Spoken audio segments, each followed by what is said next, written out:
We are going to be really focusing on one story.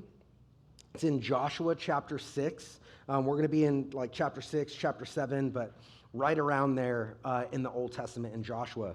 But I want to give you guys some background because I don't know how familiar you are with Joshua and his life and story, but he is in Israel. He's among God's people in the nation of Israel during the time of Moses. So Moses, leading Israel out of Egypt, they come out of slavery, and they end up in the wilderness.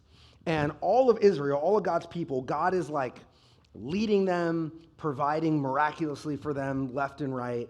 But they are going towards the promised land. God has promised them something incredible. God has promised them a place of hope and a future, a place of provision. Like all of their dreams, God's like, I have that place for you. But they're disobedient. They don't trust God. And so God's like, actually, Moses, you and neither you nor anyone in your generation are going to get to see that land. Joshua is going to be the leader to take Israel to this place of promise that I have for him. So Moses dies. Joshua becomes a new leader of Israel. But before Moses dies, in Deuteronomy chapter 31, verse 7 and 8, this is what Moses says to Joshua. He says, be strong and courageous, because you're going to go with this people into the land which the Lord has sworn to their fathers to give them. Now, these promises of God to them go all the way back to Abraham, really. God specifically promised this land to their people, and you will give it to them as an inheritance. And the Lord is the one who's going ahead of you, and he's going to be with you. He's not going to desert you or abandon you, so do not fear and do not be dismayed. All right, so many of you know, Israel were slaves in Egypt for 400 years. I don't know exactly how much time elapsed prior to that since the first promise to Abraham, but there had been generations of Israelites who were familiar with God's promise to Abraham. They all knew the story. They all knew God has something for us, a hope, a future, good things, this land that we've been dreaming about, that our great-great-grandparents were telling us about, and everyone has been talking about for generations. That's the land that Israel's getting ready to finally step into. So Joshua leads Israel into this promised land. God had something great for them. They had this future that, again, I can't imagine what it had been like to have heard about this, talked about for so long, but none of them had gotten to enjoy it yet. And so they're getting to this place of it's finally here. The thing that we've been talking about and waiting for. We've heard God's promises, these good things, these ways he's going to provide. God described it as a land flowing with milk and honey, like everything you need and also everything you want, this land has. And so they enter the promised land, and the first challenge that they face seems like a huge one. They find out right away, this isn't going to be as perfect or neat or as easy as we thought it was. Because they cross into the promised land, and the next thing we know, they encounter this huge fortified, massive city of Jericho. Jericho being this incredible stronghold with these very, very thick walls. And all of them, I imagine, felt this is not going to be like we thought it was. Because we are just been wandering. These people were born in the wilderness, wandering around.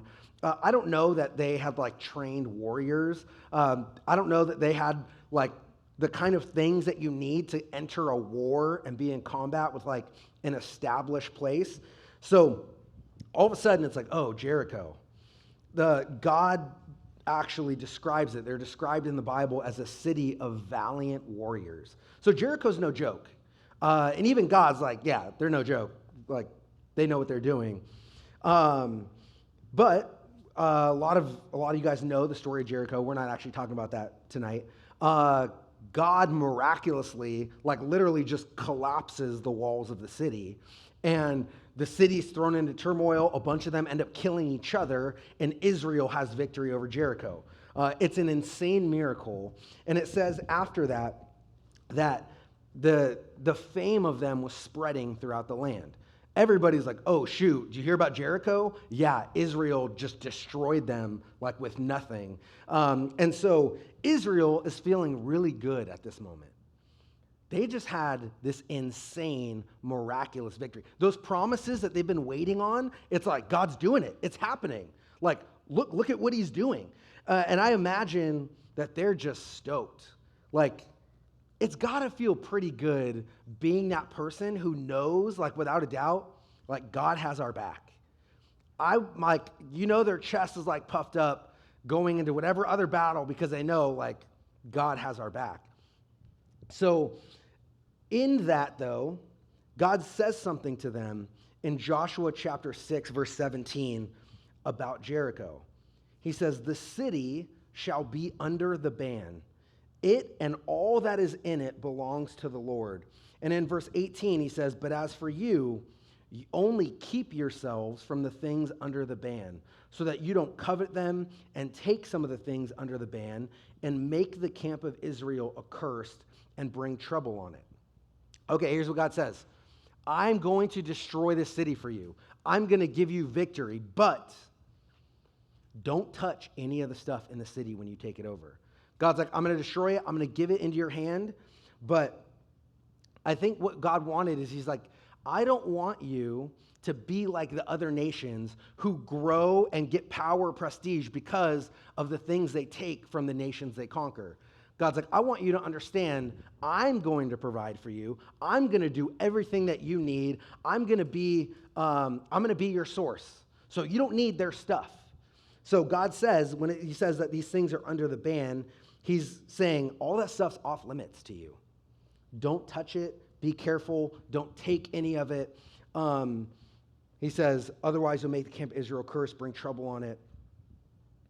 So chapter 6 ends with, again, the Lord was with Joshua, and his fame was in all the land.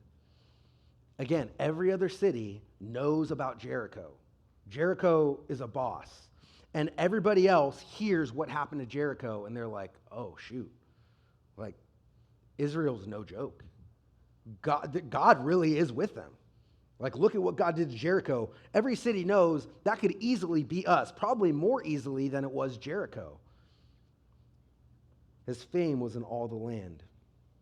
So God was paving the way for them to walk in and enjoy everything that he had promised them until we get to Joshua chapter 7, verse 1. It says, but the sons of Israel acted unfaithfully in regard to the things under the ban. So that's the next thing that we find out. Now, come battle number 2, and this is really what we're going to focus on. Israel, pumped up. God's got our back. Look at this. Like, this is amazing. They come up to the city of Ai. It's spelled A-I. The city of Ai, and they're like, psh, this place is tiny. This place, if we could defeat Jericho, this is no big deal. As a matter of fact, Joshua sends spies to check it out, and they're like, let's not even send everybody. It's pointless. This place is tiny. It's weak. Like, we got this. So they only send a couple thousand instead of like everybody, and the force that Israel sends gets defeated right away. And it says, Scripture says, the hearts of the people, this is God's people, their hearts melted and became as water. All of that like boldness and confidence and like fearlessness they just had, it's shattered, it's gone.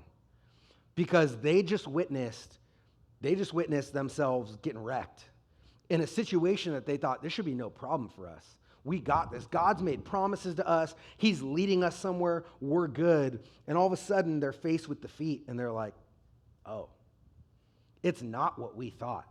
This is not working out how we thought it might. And in verse 7, Joshua asks a question that I think a lot of us, immediately think of. And he says, alas, O Lord God, why did you ever bring this people over the Jordan? Why did you lead us here? They cross over the Jordan to get here. And he said, only to deliver us into the hands of the Amorites to destroy us. If only we had been willing to dwell beyond the Jordan. Essentially, the question he's asking is this: God, what's the point of bringing us here if you're not going to come through? He's like, we should have just stayed where we were. It would have worked out better if we didn't trust you, if we didn't follow you. We could have the land wasn't that great, but we could have settled.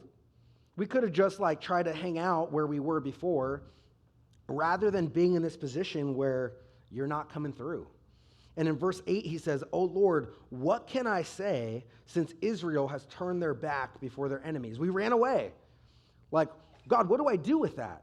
You made promises to us. You said that you were going to give us victory. You said you were going to be with us. And so we had all these ideas about what our future with you was going to look like, and you let us down.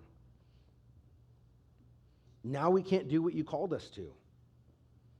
We trusted you, God, but now we're struggling. We're defeated. We don't know how it's going to work out." And I bring this up because a lot of us find ourselves in a place that Joshua and Israel are at right here in this spot. God, I've heard about all these things that you said you were going to do, ways that you say that you're going to come through, ways you say you're going to provide, and I expected that following you, choosing you, was going to look a certain way. And things are just not working out for me the way that I expected they would.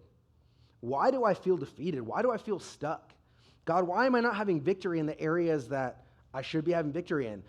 The pastor is talking about all these ways that I should be enjoying this life that you have for me, but I'm not. Maybe it would have been better if I didn't trust you. That's where they're at. We're going to look at verse 10, Joshua chapter 7. The Lord said to Joshua, "Stand up. What are you doing down on your face?" I love this phrasing because I just picture the tone of God. Joshua is groveling, complaining, and God's like, "What are you doing?" He's like, "Get up. Why are you down on your face?" And he goes on to explain. He says, "Israel has sinned. They have violated my covenant. The agreement that we had, you broke it, which I commanded them to keep. They have taken some of the devoted things, they have stolen, they have lied, and they've put them with their own possessions." In verse 12, it says, "That is why the Israelites cannot stand against their enemies. They turn their backs and run because they have been made liable to destruction or been accursed. I will not be with you anymore unless you destroy whatever among you is devoted to destruction." God's like, why are you complaining to me? It's very obvious. There's a very clear solution here. I instructed you what to do to have victory, and you guys didn't do it. And God's like, "Oh, you want to have victory again? Just do what I told you to do." And he explains, he says, they have taken some of those things that were under the ban, the things I told you not to touch, not to have anything to do with. God says they've taken them, and they've stolen, they've lied, and they put them with their own possessions. And that is why they can't stand against their enemies. So God says these things. He says they're devoted to destruction. Those things, there's only one outcome for those things. And you, to Israel, he's like, you were to have nothing to do with them. It's been set. And God had established earlier, if you bring these things into your camp, if you put them with your own possessions, you bring that curse, that judgment, because they're devoted for destruction. God's like, you're bringing that judgment onto yourselves. That judgment, it was for those things, not for you. But when you embrace those and you brought them in your camp, God's like, you invited that judgment on yourselves. What are you doing on your face? Why are you surprised? Why are you crying out to me like you're mad? Why are you treating this like a hopeless situation when I've told you? So God's response to Joshua after this, he says, deal with the things that you brought into your camp. Find them, destroy them, because they keep me from being able to deliver you. God's like, I'm going to have nothing to do with the things that I've already judged. I've already declared what my judgment of these things is, and I want you to have nothing to do with them. In Deuteronomy chapter 30, verse 15 and 16, God had laid out this exact situation to Israel earlier. So this wasn't like new. It wasn't this brand new crazy thing that God was doing. From the beginning, God has like set this before them. And he says in this verse, he says, I have set before you today life and good, death and evil. If you obey the commandments of the Lord your God that I command you today, by loving the Lord your God, walking in his ways, keeping his commandments, then you shall live and multiply, and God's going to bless you in the land you're entering to take possession of it. So God had already said, hey, you have two options. One is pursue me, follow me, obey me, and I'm going to take care of all of the things that you need to possess the land, to enjoy the promises that I created you for. The other option, death and evil, God's like, you could choose to disobey me, but then it will nullify all of the other promises that I've made to you. So they're in this situation where God's like to Joshua, you chose the wrong things. Like it's not on me. I didn't fail you. You didn't listen. God had said from the beginning, like, hey, there are things that lead to death. There are things that bring judgment. We call that sin. We've talked a good amount about that. We spoke about it at camp. We see with Joshua and Israel a problem that affects a lot of us. God has promises for you guys. We talk about that a lot. We sing about and we celebrate the promises of God for us. We celebrate the hope and the future that God has, the things that he invites us into and calls us towards. His word is full of his promises to you and I, to his children. His word is full of the hope that we have in this life as sons and daughters. But I know, because I have been in a place like some of us are tonight, of struggling because it feels like, God, I'm not experiencing the things that you're talking about. The like joy and the peace and like the victory over sin, like I don't see those in my life. I feel held back. I feel like just struggling, like the fruits of the Spirit, the good things that you talk about should be present in believers' lives. They're not in mine. Why is that? Am I broken? Am I just not made to be a Christian like someone else? I think Israel at that time is struggling with these same questions. In verse 12, again, I'm going to repeat it. God says, he says, that is why the Israelites can't stand against their enemies. Because they've taken these things I told them to have nothing to do with, and they've brought it into their camp. God is long-suffering, he's loving, he's gracious, he's patient. The Bible, I could go on for days about the synonyms for how good and gracious and loving God is. That's how he describes himself. That's how he wants us to know him. But something you have to know about God, he does not change his stance on sin. He doesn't make special allowances for certain sins or let certain ones fly because of other things that we've done or because of who we are or who our family is. God's heart is for us to walk in and enjoy our lives with him, to be used by him. Sin grieves God, and it keeps God from being able to work in the ways that he wants to. When God made all these promises to Israel, it wasn't like, all right, I guess I'll do these things for you guys. God was delighted. He purposed for them to have this land. This future and all these good things, God created them for it. God wanted them to enjoy it. But God had also specifically told them, hey, to bring these things into your camp is going to bring judgment on you. Don't do it. For us, God created us for a future that he wants you to enjoy. All the good things that are greater than we could ask or think, God's like, I have that for you. I want that for you. I created you to know me and to walk with me, to enjoy me beyond what you've ever heard or even like thought of. But there are things that are going to bring judgment into your life that are going to keep him from being able to work in the ways that he wants to. So the question is this: what are we allowing into our camp?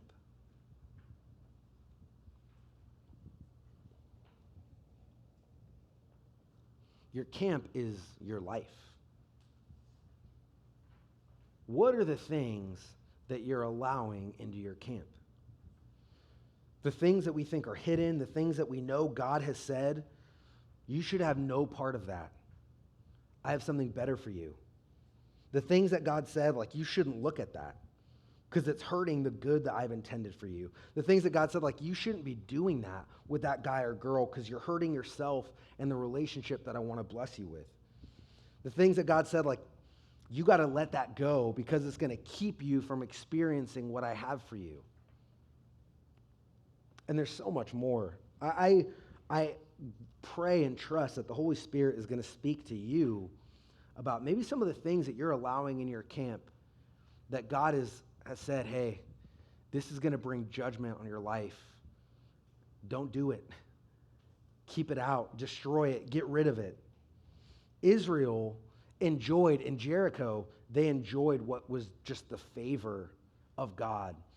And when they experienced defeat at Ai, God's like, I still want to give you victory. I still have this future for you, but I can't work the way I want to because of what you have allowed in your midst.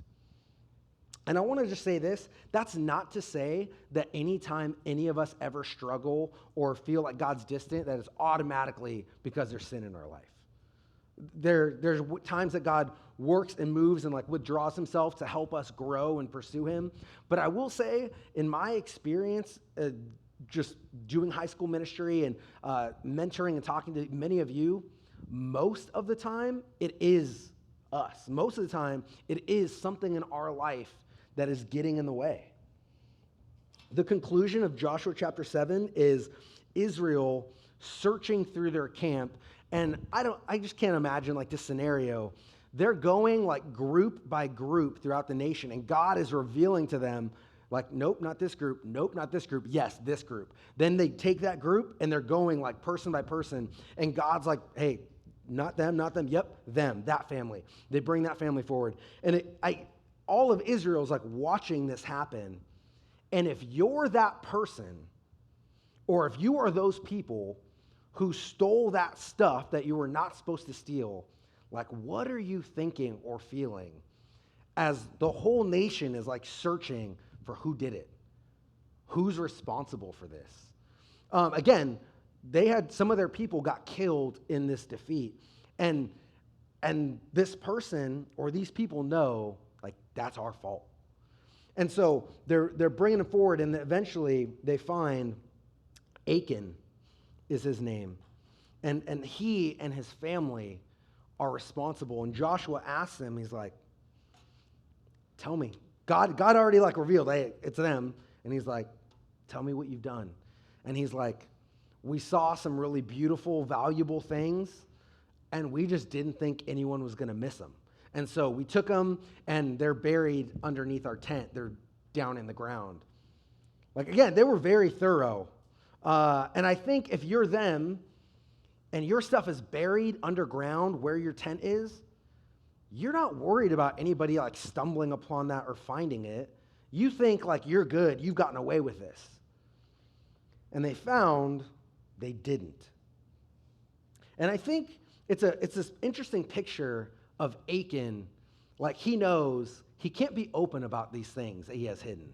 That's why it's like, not just like hidden, it's not just like under a blanket, it's like we buried it underneath the ground because we don't want anybody finding out what we've done. But it wouldn't remain hidden because God's judgment had come against them. They were responsible for God's judgment on all of Israel. And so the outcome, God had instructed Joshua, he's like, you have to destroy what has brought judgment in your midst. So all of Israel together killed Achan and his family. It says that they stoned them, and then they erected an altar over them so that everybody would see and know, like, what's that pile of rocks over there? Oh, that's where Achan died. Who's Achan? Why did he die? Let me tell you the story. So all of Israel would understand forever what a big deal it was that Achan brought the judgment of God against the nation of Israel. I bring this up because for us, there's a question of, am I willing to recognize that the things in my camp, in my life, no matter how hidden, no matter how much I think nobody's going to find out, are affecting and hindering my walking forward with the Lord. Achan, I don't think he realized. He's just like, it's some like really beautiful, valuable stuff. It's not that much. Jericho's a really big city. I'm sure there was a lot of other stuff they didn't take. And he's like, it doesn't matter. It's just some small stuff.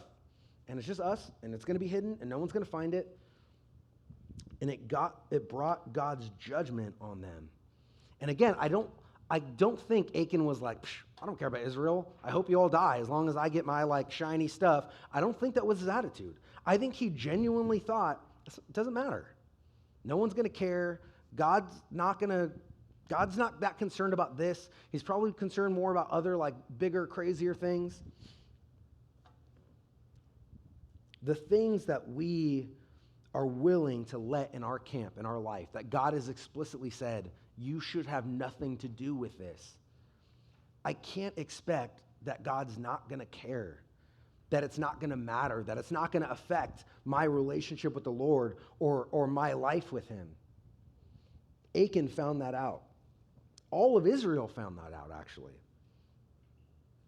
And I'll say this, some of us feel and know the consequences of that right now. Right now, some of us are living in the consequences of, I have invited sin into my life, things that God has called me away from, things that God's been like, hey, judgment is coming to those things bring about death, avoid them, and I'm embracing them, and I'm looking at them at night on my phone when no one's around, and whatever, and I think it's not a big deal, and God's like, no, you don't understand.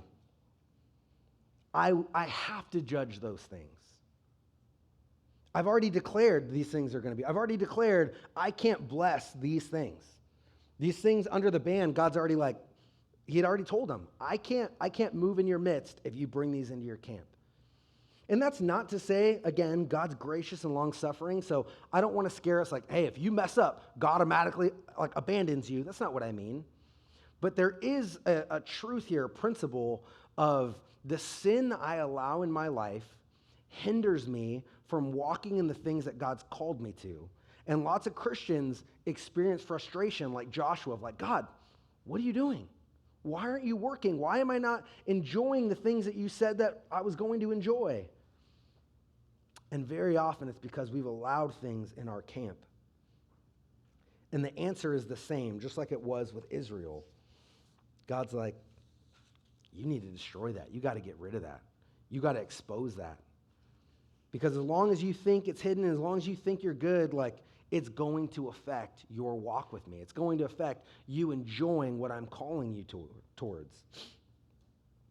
And so I want to invite the band up here. But I want to pray and invite God to search us. We know that he knows us. But sometimes we need God to help us understand what those things are. In the same way, Joshua and Israel, when God's like, you got some stuff in your midst that I need to deal with, they didn't know until God revealed, oh, it's Achan. It's the stuff in his tent. Nobody had any idea, but they were experiencing the consequences of that judgment. Sometimes in our own lives, I think we're unaware of some of the ways that we sin, some of the things that we do or embrace that offend God. But God's loving and gracious and patient. And it's his desire to reveal those things so that we can be free. Not to be like, you're a terrible person. Not to make you feel ashamed and like, oh, God hates you. He loves you and he wants you to be free. And so I want to pray, and this actually should be a regular prayer for all of us. God, show me the things in my life or in my heart that aren't of you. Show me if there are things that I've been okay with, that I've let into my camp, that you've made clear you're not cool with. I want to pray, and tonight I'm going to give us an opportunity to recognize and deal with those things. But if you guys would pray with me before we go into worship. Lord,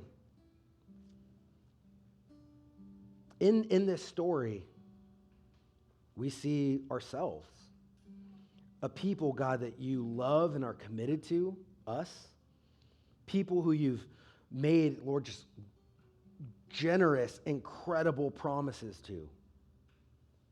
We also know, Lord, that some of that is conditional on whether or not we'll obey you and follow you, and whether or not we'll embrace or allow things into our lives that you've called us away from. And so I pray, Holy Spirit, that you would give us discernment to recognize there are things in our camp that don't belong there. There are things in our life that you've told us we should have nothing to do with, that we should throw away or destroy, because you have so much better. There are lies that we're believing, things we're holding on to. In the same way that Achan and all of Israel found it's not worth it to hold on to these trinkets for what it's going to do to our future, to our life with God. Pray that we, Lord, would be aware in this time. The things we hold on to have no value. They mean nothing when compared to living a life with you. That mean nothing when compared to having friendship and intimacy with you. Help us to put that in perspective, God. Search our hearts and shine a light on those things that aren't of you. Not because you want to make us feel, Lord, ashamed and bad, but because you want us to walk in freedom. As we begin to worship tonight, I pray that you would be speaking to each one of us in this time. In your name, amen.